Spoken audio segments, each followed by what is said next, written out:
All right, it's great to see everyone today. I'm really excited about just the opportunity that's in front of us that Carson just mentioned regarding efforts in India. And I actually talked to one of my friends who we had the opportunity to go over there a couple years ago and talk to him and just to hear firsthand what's happening. And he was like, "Hey, you think you guys could get 100 kits?" I'm like, "Well, we ought to be." So we'll see how that goes today. So thank you for, thanks Carson for sharing the vision for that, and also for everyone who I know will be responding to that. And it's a real opportunity for us in the way Mission India operates and has pivoted to meet the needs of what's happening, what continue to unfolds over there. And part of it has to do, well, let me stop there. That's thing one.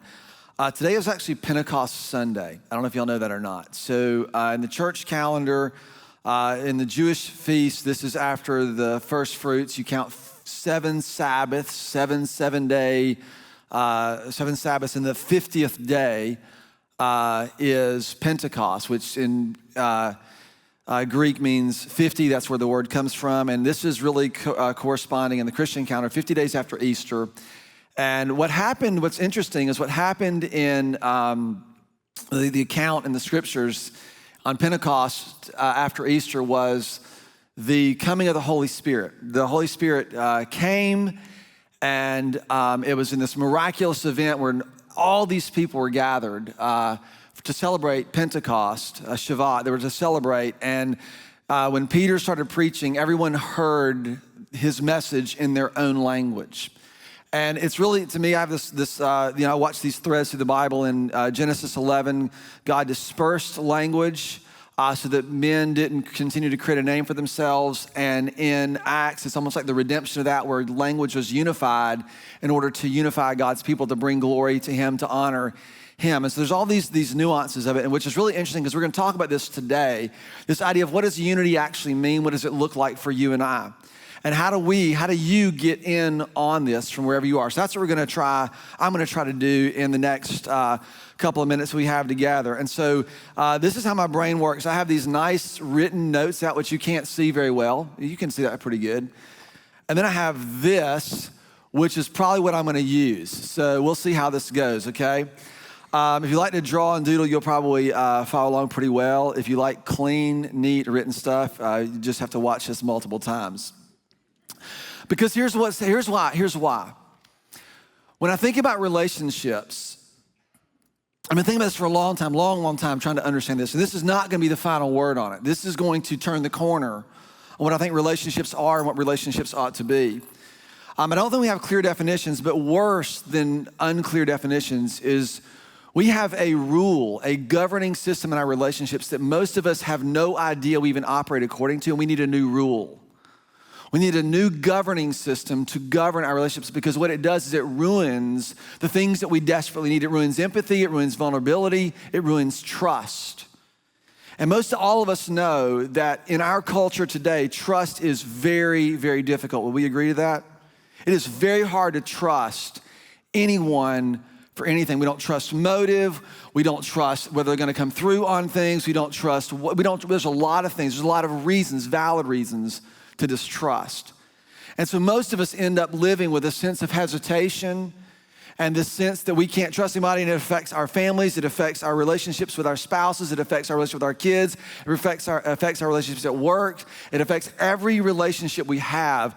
And the reason is because we have a system, a ruling, governing force that oversees our relationships and how we give trust. And we need a new one. So that's what I want to try to explain today. I titled this kind of a worthy foundation for your relationship. I was right at the top of my notes last night, or yesterday when I was going back over this, that most of us think that we don't trust we don't trust. We say we have trust issues, which is true, but we use that to say we don't trust. We actually do trust. It's not whether or not your relationship has a foundation for trust. It's just a matter of where you place your trust. And what most of us have learned in relationships is that we can only trust ourselves. And so that's where all the pressure sits. So every relationship that we have, we hold all the pressure. And if you've been in a marriage like this, you know how insanely difficult it is and how exhausting it is. If you've been in relationships like this with friends who are like just chronically demanding of you and you feel like you hold all the cards for trust, you know how exhausting it is. If you've been in leadership or led an organization where you hold all the cards for trust, where everything seems fragile and volatile, one wrong decision, one misstep, one thing that you don't do exactly right, and all bets are off, you know how exhausting this is. And this is how most of us end up living our lives. And the reason is because we have a rule that we have been living under and we don't even realize it. So it's time for a new rule. If you have a seaworthy vessel, right, a boat that's seaworthy, it doesn't mean it just floats. It doesn't mean it just floats. It doesn't mean it can like cruise down the waterway. A seaworthy vessel means that it can meet the demands of the ever-changing circumstances, the ever-changing conditions of the sea. That's what we mean by that. And if you've ever watched videos of these big ships going out in these 30-foot, it's just insane what they can tolerate, what they can take. Seaworthy means it can handle the ever-changing conditions. So what I want for us to learn how to develop is life-worthy relationships. Life-worthy relationships that can meet the demands of the ever-changing conditions of our culture. Relationships that can withstand the demands of what's going to be required of you and I as we learn how to navigate this crazy world in which we live, which isn't necessarily growing more sane by the day. I don't know if y'all have noticed that or not. What most of us end up doing is we focus on creating a context for community, a context for relationship that has to do with time and space and ways and agreements and all these other things, and we create all of this. And if all of the I's are dotted and all the T's are crossed, then you will trust each other. If our expectations are met and there is no disagreement, then we will find our sense of fullness in this relationship. And what you have to realize is that the foundation of your relationship, what you trust in, is everything being right between you. And how often does that happen? It does if your relationships are shallow and you're just talking about your golf score or the weather. But if you want to learn and grow and become, you're going to have friction, you're going to have tension, people are going to disagree with you. People are going to hold you accountable. They're going to deal with the things that you don't do well. It's how we're formed and how we're shaped. And most of us don't have a category for that. So when we start thinking about a foundation, we often think about it this way. So here is my foundation. I've been drawing my stick figures like this to kind of give us some life, because I think it's important.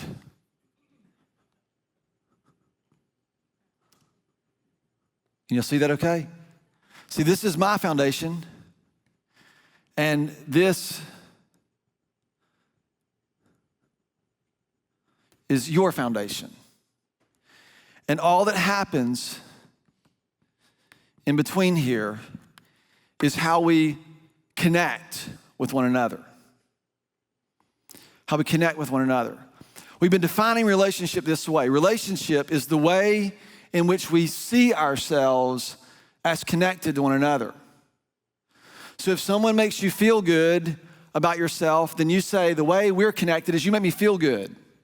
You tell me nice things. You tell me my hair looks good. You tell me how cool I am. You like all my Instagram pictures or whatever your measure is. It's how you see yourself connected to other people. How you see yourself as connected to other people. All of these things create these connections. Relationships are the way in which we see ourselves as connected to one another. Now, every single human being is looking for connection, right? Henry Cloud wrote a book about this called The Power of the Other, and he talks about this. Henry Cloud's a psychologist, and he wrote the famous book, Boundaries. We're going to talk more about that next week, and you'll see how this applies today a little bit. But he talks about this, and what I think a lot of us think is that our foundation is something underneath us that we are learning how to trust. But what we are actually doing is we are actually placing the weight somewhere over here. So if someone is pleased with you, they affirm you, if there's acceptance, remember we talked about this fragile foundation, then your relationship is okay. But the connection is okay. But if they're not pleased, or they're remotely displeased, or something isn't right, you feel like the connection is broken. The reason is because these circumstances, these tenets in between here are actually the foundation of your relationship. You're trusting that things are okay between you. You're trusting that things are okay between you, and that becomes the foundation. So you're looking for connection. Now, this is where it gets really, really difficult, because a lot of us are looking for connection, and what happens is we've tried this and we've been burned. Anybody been burned in a relationship? Okay, a few of you. Anybody burned anybody in a relationship? All right, we're all in the same place. So we're looking for connection. You're looking for connection. You're looking to connect with other people at some deep heart level. And what you're doing is you're often putting your toe out there to go, can my heart be safe with this person? This is where vulnerability comes in. Can my heart be safe with this person? And what happens is when we realize that it can't, right, something begins to happen. So the way he talks to us, he uses these three phrases, but just when we vacillate. So in this place, we have these fragile, I'm gonna use the word fragile. Fragile means precarious, because some of you have relationships that are okay. They're not problematic, they're not abusive, they're not harmful, but they're fragile. Because you always know that the piece is very precarious. One wrong move and the wheels could come off. Some of you, your relationships are really, really bad. They're codependent, and you are constantly like, it's unhealthy. And some of you have patterns of unhealthy relationships. You go from one bad relationship to the next bad relationship looking for connection. And what happens in these patterns is it ends up being like this. We end up, when we have a bad relationship or a hard relationship, we pull away and we end up with sort of no connection. We disconnect from people. And you might not do it physically because you might still be in proximity. Just emotionally, you just decide, I'm not gonna give myself to anyone in this way. I'm just gonna withhold. This is a way to protect yourself. It's a way to protect the peace of your relationship. I'm gonna have to prepare myself. And when I come in, I'm not gonna expect anything. And so I'm just gonna go in with all the walls up. And then when that doesn't happen or that doesn't work, oftentimes we sort of settle for these, what Henry Cloud calls pseudo connections. Bad connections deal with the fact that there's enormous pressure on us for the sake of the relationship. You have to perform well, you have to behave yourself, you have to accept everything, you have to behave well, or else the relationship is off. You feel like you bear the weight of the relationship. When that starts to get too much, it's just easier to pull away and disconnect. Over here is where you isolate yourself emotionally. This is where you find a lot of the mental health issues of depression and isolation. And over here in this pressure, you find the mental health issues of anxiety and the pressure to perform, right? You see, so most of us just vacillate between these two things. We go from these fragile, pressure-packed relationships to no connection at all. We go from anxiety to depression, anxiety to depression. When that doesn't work, we sort of pursue pseudo-relationships. This is marked by escape. This is marked by I can get affirmation on Instagram or social media, or I can escape with some kind of, this is where we numb, where we find addictions. And a lot of us, you already see the pattern. It's just boom, boom, here, and it's just all back in this circle. All because we're trying to build on some foundation that is too fragile to support the weight of what you're offering, yourself. So, what do we do? There's a thing that God gives us, and this thing I'm gonna call community. Now, I'm going to read a passage in just a minute, and I can tell you what's going to happen. Those of you who are tender and you care about people, you're going to read it as though you don't do these things or you should keep doing these things for other people when you know it's unhealthy. And others of you who are a little more hardened, you're going to read it as, this is what this person ought to do for me. Fair enough? You see what I'm saying? Okay, so just test yourself on that. Community is this relational space. It's a relational space where God's love is exchanged, where it is experienced, and it is ultimately what gets seen in our lives. The way we define this, community is the relational space. It's a place, it's a thing that actually happens in real time. The relational space in which God's love is exchanged, experienced, and then expressed. We're going to talk about this as a worthy foundation, how we learn how to do this. There's two observations, real quick. Over here, how many boxes do we see?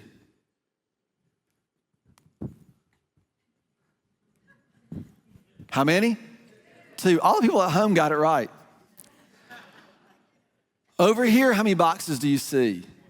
Correct. Not following yet, are you? Most of us think relationships are two separate things that interact with one another. In unity, in God's economy, in this new rule, relationship, community, this place is a singular thing. This is really important. It's a singular thing. When I do weddings, I always tell people that your marriage is singular. It is no longer you and you. It is no longer y'all. I mean, it's no longer you and you. It is y'all. It's y'all. It's together. It's one thing. So you got to kind of mark that down. I'll see if I can make that make sense. We're talking about trusted, formative connections. We're going to get into that more next week. But I want to make another note. So when I read the Bible, I read things like we read last week, Ephesians, speak the truth in love. You see also in there, I think it says that the body builds itself up in love. So what we think that in love is the manner in which we do something. If I'm nice and I'm kind, then I'm doing it in love. If I don't, yell at someone or make them feel terrible about themselves, then I do it in love. It's the manner. Most of us think it's the manner of which we do something. When you start to think of it like this, it becomes the context within which you do something. And this is going to be really, really important for how we move into next week. But there's a context, there's a place, a relational space in which these things happen. And the reality is, you're not always here and you're not always here. Sometimes we move back and forth. This is a fight to stay here. It's a fight to stay here in the most intimate relationships. So it's always a fight to stay here when you put all these people in the same boat. So we've got to start to think about this. This is a new way of thinking, a new rule, if you will. So Colossians chapter 3, because love isn't just a way in which we operate together. It's actually a context. It's a space. It has a component to it. I want you to see this. I've been noodling on this for a long time, so I hope this comes out clear. Therefore, as God's chosen people, holy and dearly loved, clothe yourselves with compassion and kindness and humility and gentleness and patience. So you might want to mark that list down. That's a pretty good list. There's an intentionality to it. There's also a choice. You have to decide if you consider yourself one of God's chosen people. Are you willing to live as one of God's chosen people? People say, I'm a child of God, but are you willing to live with the implications and the responsibilities that come along with that? Therefore, as people who are called and chosen by God, here's the way you dress yourselves. Clothe yourselves with compassion, with kindness, with humility, with gentleness, with patience. Verse 13, bear with one another and forgive one another if any of you has a grievance against someone. And here's the standard of forgiveness. Forgive as the Lord forgave you. We've been talking about this over and over again, that forgiveness is a place in which we live as those who have been forgiven. Forgiveness, we live as those who have been forgiven in forgiveness. It is a space. It is a place where we agree that you do not owe me anything else. That is a hard thing, because some of you are going, yes, but if I do that, then the reason is because you're here. Bear with one another, to bear with one another and to forgive one another. And over all of these virtues, verse 14, put on love, which binds them together in perfect unity.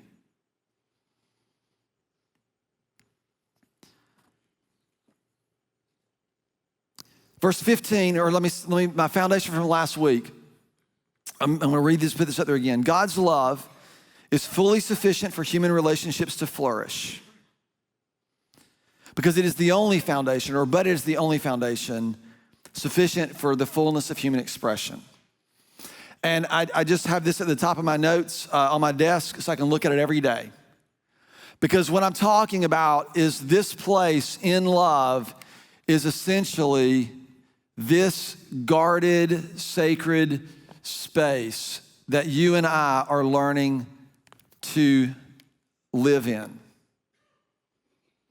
It is the only foundation upon which you and I can actually find what you're looking for. The difference is most of us try to find, okay, we'll put God's love in this box or God's love in this box, but rather it's a space that you and I not only stand on, it's a place where we reside in.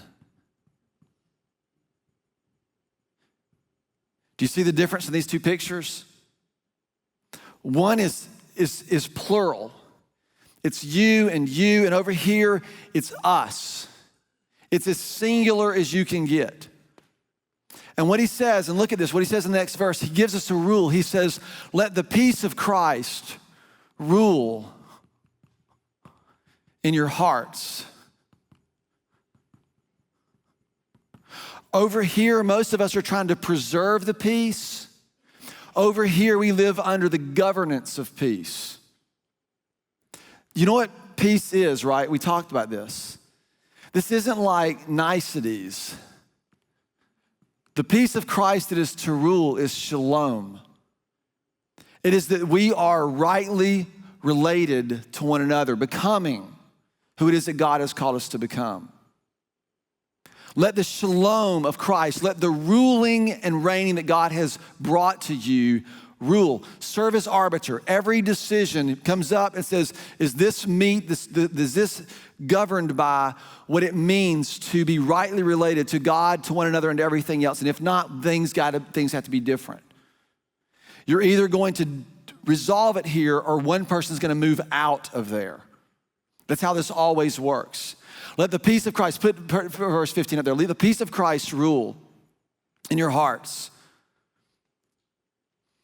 Since we are members of one body, and we were called to peace and be thankful. We are members, how we see ourselves as connected to one another. Verse 16 says this, and let the message of Christ dwell richly within you. What in the world does that even mean? Let the message of Christ dwell richly in you as you teach and admonish one another with wisdom through psalms and hymns and songs from the Spirit, singing to God with gratitude in your hearts. We're going to get into the singing thing some other time, but I want to talk about these two ideas. To teach and to admonish means to actually put your heart into another. Here's why this matters. Because we all know that in our relationships, two things matter. We know that empathy matters. We talked about this last week. And we know that vulnerability matters. We know that our willingness to offer or avail ourselves to each other matters. So empathy, what happens when we learn in this foundation, when acceptance sort of becomes your highest value, demanded trust or demanded acceptance, It ruins empathy. It takes empathy and it makes it something else. Demanded acceptance, which you talked about last week, resists empathy and it becomes pity. And so in this system over here, you often end up feeling sorry for the other person. If you're in a relationship that you know is unhealthy, and even if someone keeps you hanging on by manipulating you all the time, by making you feel bad, they say things like, well, I just can't trust you because I've been hurt before and now I'm feeling like this rejection all over again. And they keep using this as a way to keep you hanging on. And you don't admire, you don't respect, you're not communing with one another, you feel bad for them. And demanded acceptance does something to vulnerability. It takes vulnerability and it resists it, and vulnerability actually becomes a defense. If you don't accept me, then you reject me. And if you reject me, I don't know if I can handle it. Then you're gonna be responsible for me in all these other areas. Have you ever felt like that with someone? All of those are manipulation. And manipulation is what always happens in the absence of love. Always. So, here's the challenge. In this system, what happens to trust? Trust becomes a commodity that you are willing to trade with one another. If you do this and I'll do that, and we can meet in the middle.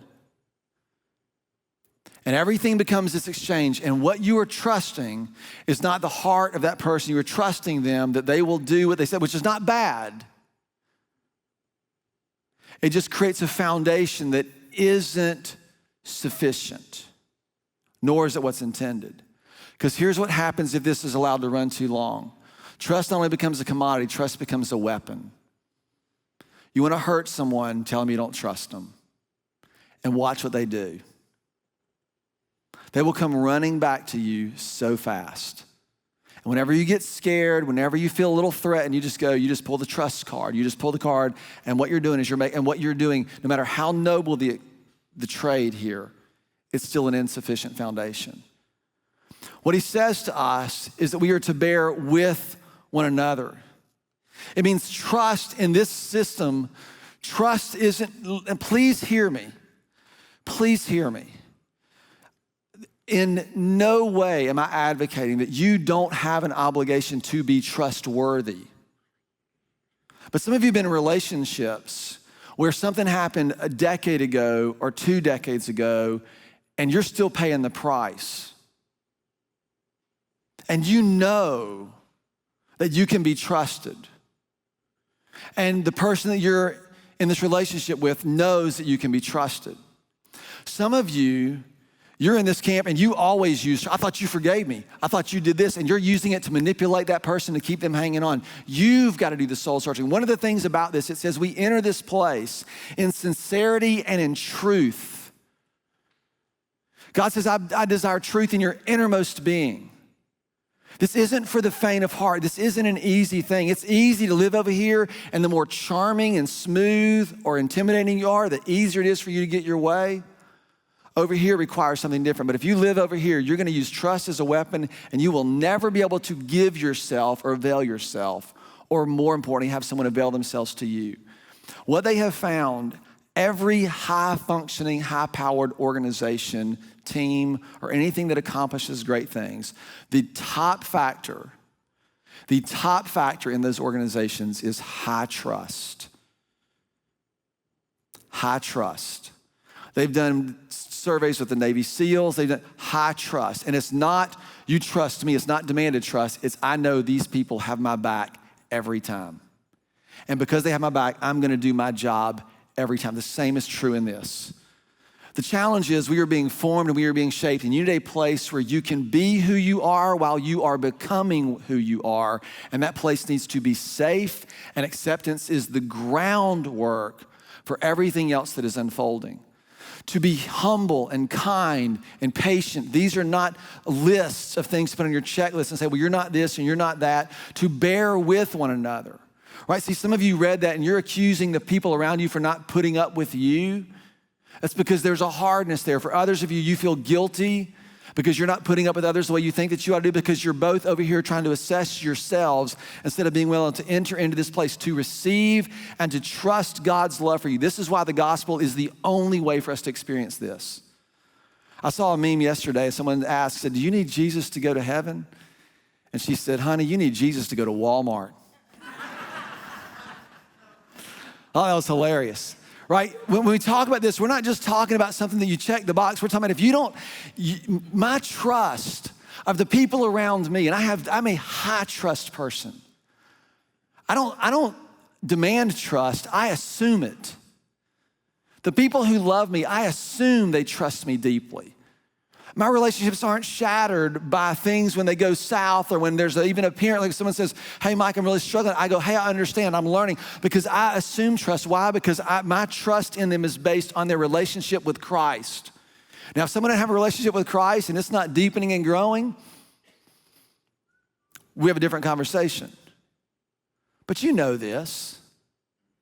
This is why it's so important as your walk with Jesus goes, as your willingness to trust him and to let him rule and reign in your life, the freer you are going to be from demanding things from other people, and the more available you're going to be to give yourself regardless of the cost. Regardless of the cost. In a relationship that is defined by trusted formative connections, what you are learning, health isn't defined by what someone does for me or what I do. It's not how well someone puts up with me. That's over here. One person's over here and says, you got to bear with me. Well, no, you got to bear with me. And then you're just arguing about who has to put up with who more. Over here, you've got to do this together. It's singular. It's one thing. It's not some exchange of who does what for who. It's us together. And it requires humility. And it requires gentleness. And it requires patience. But you know what these are? These are actually fruits of God's love. That's where everything lands. And what I think happens in this is you actually learn to exchange, to give of yourself to another person that actually becomes life-giving to them and life-giving to you. And what you'll find, for some of you, and you desperately need this, you don't just find acceptance, you find healing. You find healing. Vulnerability no longer becomes a demand. You have to put up with me. You have to bear with me. But rather, vulnerability actually becomes a demonstration of high trust. When I'm willing to share myself with another person, when I'm willing to say, hey, here's where I'm struggling, or here's this, there's a risk. They can use that to their own advantage. They can harm me with the information they have. There's a risk. But there's also the potential that you experience something that your heart desperately needs, and that's a connection, a trusted, formative connection that allows you to be who you are while you are becoming who God has created you and called you to be. It's a new rule that governs this relational space that is safe enough for you to trust. In love, right, is this place where you and I get to dwell. We've been encouraged to dwell. In fact, we've been created to dwell there. I think, frankly, it's what Eden was intended to be. But there's a vulnerability in God's love. You can take advantage of it. You can use God's love for your own advantage. You can use God's love to manipulate people. People do it all the time. They do it all the time.